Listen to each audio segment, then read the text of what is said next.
DB Harun আমেরিকাতেও টাকা সরিয়েছে এবং এই বেগম পাড়া বলতে এই বেগম পাড়াতেও কিন্তু সে একটা ঘর করেছে। এই বাসাটা কিন্তু সে ভাড়া দিয়েছে। প্রিয় বন্ধুরা, ডিবি হারুন আমেরিকাতে তার প্রপার্টি আছে। আমরা নিশ্চিত হয়েছি নাম্বার ফোর হচ্ছে ডিবি। আমাদের আজকের লিড নিউজের শিরোনাম, হাসিনার প্রশ্রয়ে দানব ডিবি হারুন। আসসালামু আলাইকুম প্রদর্শক শ্রোতা, গুরুত্বপূর্ণ সংবাদে আপনাকে স্বাগতম। সাম্প্রতিক সময়ে ঘটে যাওয়া কয়েকটি গুরুত্বপূর্ণ সংবাদ দেখতে পারবেন এই ভিডিওতে। আশা করি সম্পূর্ণ ভিডিও জুড়েই থাকবেন। চলুন ভিডিওতে বিস্তারিত দেখে আসি। ক্ষমতাচ্যুত প্রধানমন্ত্রী শেখ হাসিনার প্রশ্রয়ে পুলিশ কর্মকর্তা হারুনুর রশিদ পরিণত হয়েছিলেন দানবে। পুলিশের চেইন অফ কমান্ড তিনি মানতেন না, বলতেন আমি চেইন অফ কমান্ড। কাকে ধরতে হবে, কাকে মারতে হবে কিংবা সভা সমাবেশ পণ্ড করতে হবে, শেখ হাসিনার ফোন পেলেই হলো, কাজে লেগে পড়তেন। নিজেও সরাসরি ফোন করতেন তৎকালীন প্রধানমন্ত্রীকে, প্রয়োজন হলে সরাসরি চলে যেতেন গণভবনে। প্রধানমন্ত্রীও তাকে ডেকে নিতেন। প্রধানমন্ত্রীর বাইরে বিশেষ সম্পর্ক ছিল সাবেক রাষ্ট্রপতি আব্দুল হামিদ ও পলাতক তৎকালীন স্বরাষ্ট্রমন্ত্রী আসাদুজ্জামান খান কামালের সঙ্গে। ফলে একদিকে যেমন দণ্ডমুণ্ডের কর্তা হয়ে দাঁড়ান, তেমনি দু হাতে কামিয়ে অঢেল অর্থবিত্তের মালিক বনে যান। পুলিশ বাহিনী সহ সর্বত্র তিনি ডিবি হারুন এবং পরে ভাতের হোটেলের হারুন নামে পরিচিত ছিলেন। বিরোধী দলীয় চিফ হুইপ জয়নুল আবেদিন ফারুককে পিটিয়ে শেখ হাসিনার দৃষ্টি কাড়েন। তার আরও বিশেষ কৃতিত্ব হচ্ছে 2023 সালে প্রধান বিচারপতির বাসভবনে হামলা করে তা বিএনপির নামে চালিয়ে নয়াপল্টনের সমাবেশ পণ্ড করা। অনুসন্ধান করতে গিয়ে পুলিশ বাহিনীর বিভিন্ন পর্যায়ের কর্মকর্তাদের কাছ থেকেও ডিবি হারুন সম্পর্কে জানা গেছে নানা তথ্য। জুলাই ছাত্র গণ অভ্যুত্থানে শেখ হাসিনা পালিয়ে যাওয়ার পর ডিবি হারুনও পালিয়ে যান। অনুসন্ধানে জানা গেছে 8 আগস্ট সন্ধ্যার আগ পর্যন্ত তিনি ক্যান্টনমেন্টে সেনা হেফাজতে ছিলেন। ওই দিন রাতে ক্যান্টনমেন্ট থেকে বের হয়ে একটি প্রাইভেট কারে আখাউড়া সীমান্তে চলে যান। সেখান থেকে ভারতের ত্রিপুরা হয়ে 16 আগস্ট যান নেপালে, পরে ক্যারিবীয় দ্বীপপুঞ্জ সেন্ট লুসিয়ায় যান। সেখান থেকে বর্তমানে যুক্তরাষ্ট্রের ফ্লোরিডায় রয়েছেন। ডিবি হারুনের স্ত্রী, এক ছেলে এবং এক মেয়ে আগে থেকেই ফ্লোরিডায় ছিলেন। তারা সেখানে গ্রিন কার্ডধারী। বিপুল অঙ্কের টাকার বিনিময়ে তিনি বাংলাদেশ থেকে পালাতে সক্ষম হন বলে জানা গেছে। সূত্র জানায়, পুলিশ বাহিনীতে শেখ হাসিনার খুব আস্থাভাজন এমন দানবীয় রূপের কর্মকর্তা ছিলেন 5 জন। তারাই মূলত পুলিশ বাহিনী চালাতেন। এর মধ্যে তৎকালীন আইজি বেনজির আহমেদ এবং হারুন ছিলেন শেখ হাসিনার আস্থাভাজন হিসেবে সবার উপরে। ক্ষমতার দাপট এবং শেখ হাসিনার কত কাছে যাওয়া যায় এ নিয়ে দুজনের মধ্যে বিরোধ ছিল। মাঝে মধ্যে বেনজির আহমেদ ডিবি হারুনকে চেইন অফ কমান্ডের কথা বললে তিনি শুনিয়ে দিতেন আমি চেইন অফ কমান্ড। পুলিশ কর্মকর্তা হারুনুর রশিদ মধ্যবিত্ত পরিবারের সন্তান ছিলেন। হাওড় এলাকা কিশোরগঞ্জের গ্রাম থেকে ঢাকায় পড়তে এসেছিলেন। ঠাঁই হয়েছিল ছাত্রদের হলে। ছিলেন ছাত্রলীগের ক্যাডার। 20তম বিসিএস এ পুলিশে যোগ দেন তিনি। এরপরই তিনি আলাদিনের চেরাগ হাতে পেয়ে যান। 20তম বিসিএস এর কর্মকর্তা হয়েও তিনি সিনিয়রদের টপকিয়ে ডিআইজি পদোন্নতি হাতিয়ে নেন। এরপর তার আর পেছনে ফিরে তাকাতে হয়নি। পুলিশের গুরুত্বপূর্ণ ইউনিট, ডিএমপি সহ ভিআইপি এলাকাগুলোতে দায়িত্ব পালন করাকালীন নানা অপকর্ম করে হাতিয়ে নিয়েছেন কোটি কোটি টাকা। বিএনপি জামায়াত সহ বিরোধী দলের নেতাকর্মীদের ধরে এনে নির্যাতন করে আদায় করতেন মোটা অঙ্কের অর্থ। তার অপকর্মে পুলিশ বিভাগের বিতর্কের মধ্যে পড়লেও কেউ তার ভয়ে টু শব্দ করা সাহস পেতেন না। সর্বশেষ ছিলেন ঢাকা মহানগর পুলিশের অতিরিক্ত কমিশনার। প্রথমে ডিবির দায়িত্ব দেয়া হলেও জুলাই আন্দোলনের শেষ মুহূর্তে তাকে অতিরিক্ত কমিশনার করে ক্রাইম অ্যান্ড অপারেশনস বিভাগে পাঠানো হয়। দেশের গুরুত্বপূর্ণ পুলিশের 2টি ইউনিট নারায়ণগঞ্জ ও গাজীপুর জেলার এসপি ছিলেন। সংশ্লিষ্ট সূত্র মতে 1000 কোটি টাকা গাজীপুর থেকেই তুলেছেন তিনি। এছাড়া হারুন ছিলেন ডিএমপির 8 ক্রাইম বিভাগের মধ্যে গুরুত্বপূর্ণ ইউনিট তেজগাঁ জোনের উপ পুলিশ কমিশনার। এসব ইউনিটের দায়িত্ব পালন করতে গিয়ে প্রভাব খাটিয়ে অবৈধভাবে সম্পদের মালিক হয়েছেন। আসামি ধরে টাকা দিয়ে ছেড়ে দেয়া, বিরোধী মতের লোকজনকে ধরে এনে টাকা আদায়, জমি দখলে সহযোগিতা করে অর্থ হাতিয়ে নেয়া, কোম্পানি দখল ও অবৈধ রিক্রুটিং ব্যবসা করে সম্পদের পাহাড় গড়েছেন তিনি। আমার দেশের অনুসন্ধানে গাজীপুর, আশুলিয়া, কক্সবাজার এবং রাজধানীর উত্তরায় বিপুল পরিমাণ সম্পদের খোঁজ পাওয়া গেছে। কিশোরগঞ্জে গড়েছেন প্রেসিডেন্ট রিসোর্ট, কিন্তু চালাকি করে অন্যজনকে মালিক করেছেন। এলাকায় সবাই তার রিসোর্ট বলেই জানে। আশুলিয়ার নন্দন পার্কে তার শেয়ারের তথ্য পাওয়া গেছে। দুর্নীতি দমন কমিশন তার সহায় সম্পদ নিয়ে অনুসন্ধান শুরু করেছে। 3টি মামলা করেছে দুদক। সূত্র জানায়, হারুন যত অবৈধ সম্পদ গড়েছেন তার বেশিরভাগ অর্জন করেছেন গাজীপুর জেলার এসপি থাকাকালীন। তিনি ওই জেলায় কথিত ডিবির প্রায় 10টি দল গঠন করেছিলেন। প্রতি রাতে ডিবির একাধিক দল নেমে পড়ত টার্গেটকৃত ব্যক্তির উদ্দেশ্যে। গাড়িতে মজুদ রাখা হতো ইয়াবা, অস্ত্র এবং বিভিন্ন মাদকদ্রব্য। সুযোগ বুঝে ওই সব জিনিস দিয়ে ফাঁসিয়ে দেওয়া হতো রাজনৈতিক নেতা, নিরপরাধ ব্যবসায়ী ও ধনী পরিবারের সন্তানদের। শেখ হাসিনা তার ক্ষমতাকে কুক্ষিগত করতে নিরাপত্তা বাহিনীর উপর ভর করেছিলেন। বিশেষ করে পুলিশ ও র্যাব দিয়ে বিরোধী মতের উপর অতিরিক্ত শক্তি প্রয়োগ করে দমন পীড়ন চালানো হয়েছিল। যে যত বেশি বিরোধী মতের নেতাকর্মীদের দমন ও পীড়ন চালিয়েছেন তাকে তত দ্রুত পদোন্নতি ও পদকের ব্যবস্থা করা হয়েছে। এর মধ্যে অন্যতম পুলিশের কর্মকর্তা হারুনুর রশিদ। তিনি ডিবিতে কথিত ভাতের হোটেল খোলেন। এই ভাতের হোটেলে আওয়ামী লীগের নেতৃবৃন্দ, সেলিব্রিটি পার্সন, চলচ্চিত্র নাটকের নায়ক নায়িকা, শিল্পপতি, ব্যবসায়ী থেকে শুরু করে নানা পেশার লোকজনকে তার সঙ্গে বসে খেতে দেখা গেছে। তাদের খাইয়ে কৌশলে এসব ভিডিও ফুটেজ সোশ্যাল মিডিয়ায় ছড়াতেন তিনি। তার ভাতের হোটেলের খপ্পরে পড়েন খোদ বিএনপির স্থায়ী কমিটির সদস্য গয়েশ্বর চন্দ্র রায়। সেগুলো নিয়ে সমালোচনা হলেও তিনি কোনো পাত্তা দিতেন না, বরং আরো বেশি বেশি করে তিনি ওই ভিডিওগুলো আপলোড করতেন। জুলাই আগস্ট আন্দোলনে সমন্বয়কদের ডিবিতে ধরে এনে জোর করে বিবৃতি দেওয়ার অভিযোগ রয়েছে তার বিরুদ্ধে। 2011 সালের 6 জুলাই সংসদ ভবনের সামনে তৎকালীন চিফ হুইপ বিএনপি নেতা জয়নুল আবেদিন ফারুককে শারীরিকভাবে হেনস্থা করে আলোচনায় আসেন তিনি। খোদ স্বরাষ্ট্রমন্ত্রীর আশকারায় তিনি পুলিশের মধ্যে প্রভাবশালী হয়ে ওঠেন। নারায়ণগঞ্জ ও গাজীপুরে পুলিশ সুপারের দায়িত্ব পালনের সময় তার বিরুদ্ধে ঘুষ গ্রহণের অভিযোগ উঠলেও পুলিশ তার ব্যাপারে কোনো ব্যবস্থা নেয়নি, বরং পদোন্নতি হয়েছে। বিরোধী মতের লোকজনকে ধরে ক্রসফায়ারের হুমকি দিয়ে টাকা আদায়, চাঁদাবাজি, জিম্মি করা, আটক রেখে নির্যাতন, জমি দখল, গুম ও মিথ্যা মামলায় হয়রানি সহ এমন কোনো অভিযোগ নেই যা তার বিরুদ্ধে ছিল না। সর্বশেষ তার কর্মস্থল ছিল ঢাকা মহানগর গোয়েন্দা পুলিশ বা ডিবি। তিনি অতিরিক্ত কমিশনারের দায়িত্বে ছিলেন। নারায়ণগঞ্জ জেলার এসপির পর হারুন ডিবিতে পোস্টিং পান। এই ডিবিতে তিনি নিজের একটি বলয় গড়ে তোলেন। বিষয়টি খোদ তৎকালীন ডিএমপি কমিশনার জেনেও মুখ খুলতে পারেননি শুধু হারুনের প্রভাবের কারণে। ডিএমপি কমিশনার স্বরাষ্ট্রমন্ত্রীকে জানিয়েছিলেন বিষয়টি। স্বরাষ্ট্রমন্ত্রী কামালও হারুনকে কিছু বলেননি। এতে দিন দিন তিনি আরো বেপরোয়া হয়ে ওঠেন। ডিবিতে তার বিরুদ্ধে কোনো কর্মকর্তা টু শব্দ করলে তাকে বিএনপি জামাতের কর্মকর্তার ট্যাগ লাগিয়ে ডিবি থেকে অন্য কোনো স্থানে পোস্টিং করাতেন। তার এমন নির্যাতনের শিকার হয়েছিলেন ডিবির ওয়ারি জোনের ডিসি আব্দুল আহাদ। আহাদকে ডিবি থেকে বিদায় করে দেওয়ার জন্য তিনি তাকে বিএনপির কর্মকর্তা বলে প্রচারণা চালান। তাকে বিদায় না করতে পেরে তিনি এক ব্যবসায়ীকে দিয়ে ডিবিতে পরিকল্পিতভাবে তার নামে চাঁদাবাজির অভিযোগ করান। পরে বিষয়টি প্রমাণ হলেও হারুনের ব্যাপারে ডিএমপি কমিশনার কোনো ব্যবস্থা নেননি। সূত্র জানায়, ডিবিতে তার পঞ্চ পাণ্ডব বলে 5 জন কর্মকর্তা পরিচিত ছিলেন। এদের মধ্যে অন্যতম ডিবি মতিঝিল জোনের এডিসি রফিকুল ইসলাম। তিনি হারুনের ডান হাত বলে পরিচিত। তিনি 5 আগস্টের পর পলাতক। হারুন ওই রফিকুল দিয়ে নিয়মিত বিভিন্ন ধরনের অপকর্ম করাতেন। জমি দখল ও টাকা জব্দে পারদর্শী ছিলেন রফিকুল। বিএনপির প্রচার ও প্রকাশনা সম্পাদক সুলতান সালাউদ্দিন টুকুকে ধরে এনে নির্মম মারধর করেছিলেন তিনি। ডাকসুর সাবেক ভিপি নূরের বাসায় গিয়ে তাকে অকথ্য ভাষায় গালাগালও করেন এই রফিকুল। সূত্র জানায়, হারুনের পঞ্চপাণ্ডবের মধ্যে অন্যতম হলেন সাইবার বিভাগের নাজমুল আলম। কিছুদিন আগে তার নামে একটি প্রতারণার মামলা হয়েছে। তিনি মামলার পর পলাতক আছেন। তার নামে পরিকল্পিতভাবে ব্ল্যাকমেইলিং এর অভিযোগ রয়েছে। শুধু তাই নয়, যেসব ইউটিউবারের ভিউ বেশি ছিল তাদের তিনি ডিবিতে ডেকে ওই অ্যাকাউন্টটি নিজের নামে করে নিতেন। নওগাঁর এক ইউটিউবার ডিএমপি কমিশনার বরাবর এমন একটি অভিযোগ দিয়েছেন। জানা গেছে, হারুনের অন্যতম সহযোগী ছিলেন শাহানশাহ। তিনি বিএনপি ও জামাতের লোকজনকে ধরে এনে টাকা আদায় করতেন।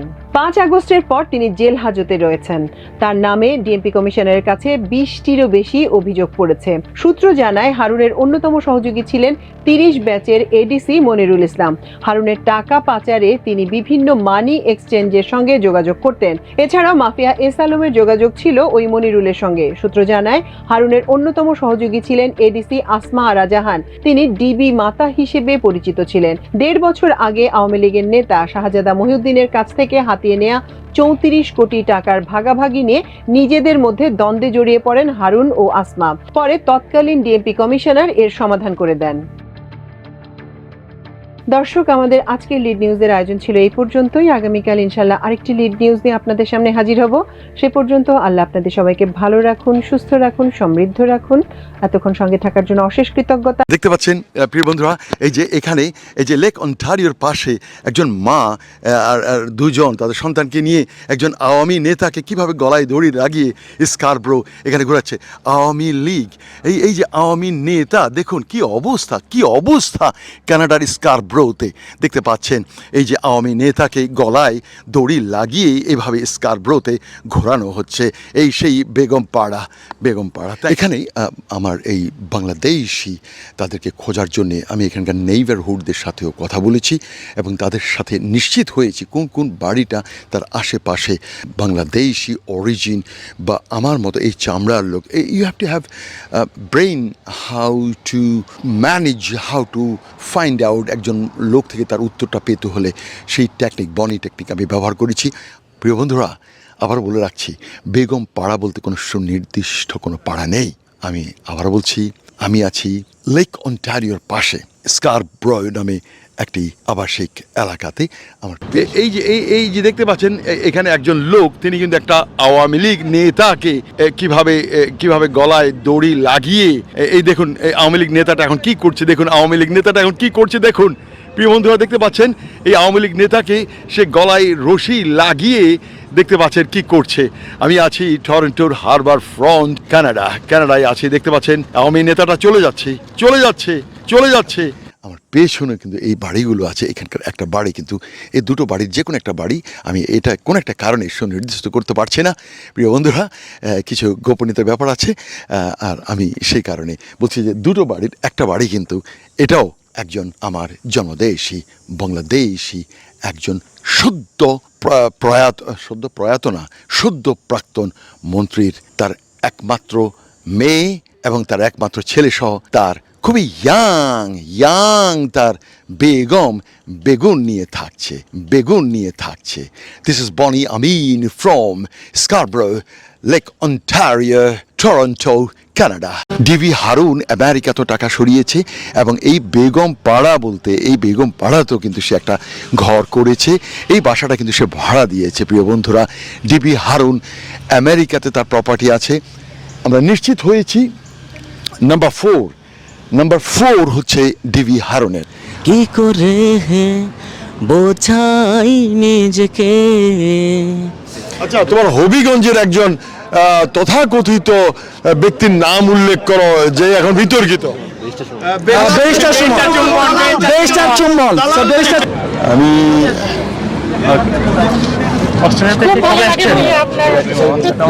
কি ভালো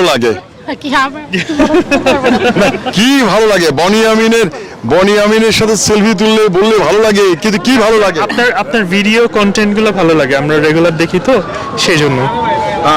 কতদিন ধরে আমাকে বনি আমিনকে ফলো করছো? অনেকদিন 3 বছর হয়ে গেছে ভাইয়া।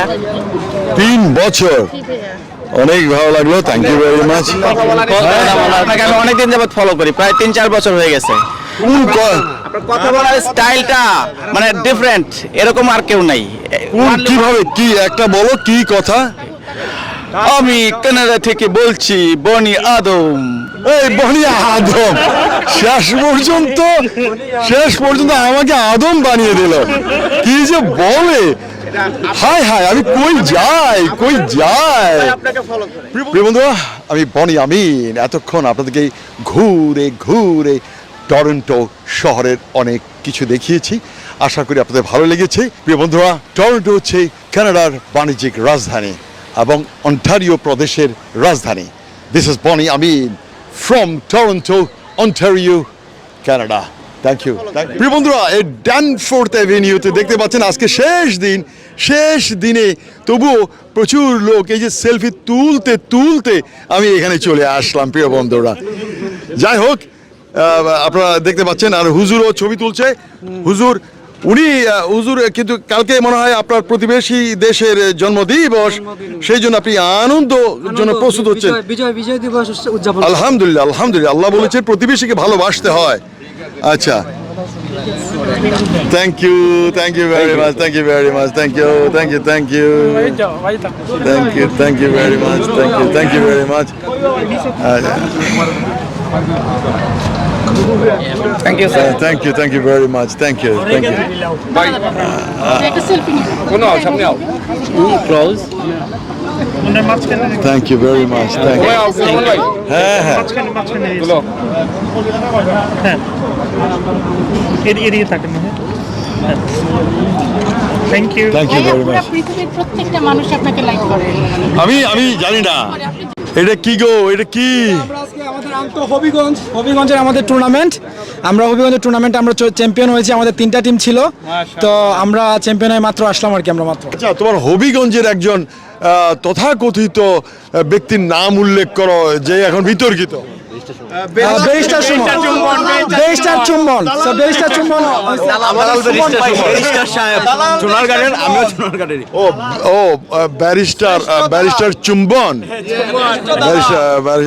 চুম্বন আসলে কাজ করে, মুক্তারির কাজ করে মাথার।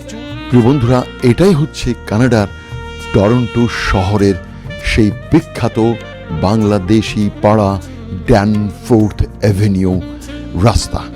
এই ড্যানফোর্থ অ্যাভিনিউকে ঘিরে মতান্তরে প্রায় 30 থেকে 40 হাজার প্রবাসী বাংলাদেশি বসবাস করে থাকে এবং বছরে সামারের সময় যে উৎসবগুলো হয়ে থাকে বাংলাদেশিদের, সেই উৎসবের সময় এই পুরো ড্যানফোর্থ অ্যাভিনিউ প্রায় 1 থেকে 1.5 কিলোমিটার এটা সরকার বা কাউন্সিল তারা বন্ধ করে তারা 3 দিন পর্যন্ত তারা বাংলাদেশিদেরকে অনুষ্ঠান করার সুযোগ দিয়ে থাকে।